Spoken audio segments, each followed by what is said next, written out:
Did Admiral Bradley order that second strike because there were still survivors after the initial strike? Again, as I read for you, Admiral Bradley worked well within his authority and the law. He directed the engagement to ensure the boat was destroyed and the threat of narco-terrorists to the United States was completely eliminated. So was the initial order from Secretary Hegseth, everyone be killed, and did that come from President Trump? I saw that quoted in a Washington Post story. I would reject that the Secretary of War ever said that. However, the president has made it quite clear that if narco-terrorists, again, are trafficking illegal drugs towards the United States, he has the authority to kill them. And that's what this administration is doing.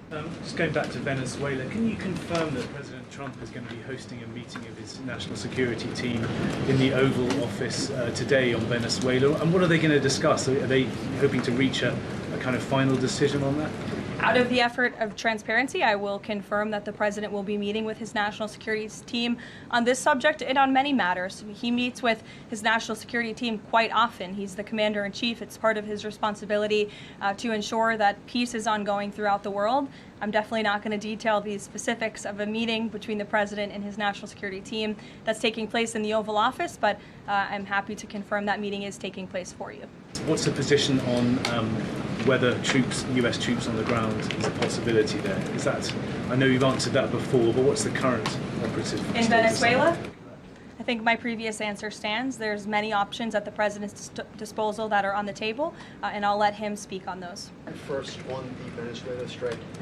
You said that second strike was in full accordance with the law of armed conflict, but the Navy's own manual of law of war says that specifically firing on survivors from a wrecked vessel is an example of a war crime that's forbidden under U.S. law and the law of armed conflict.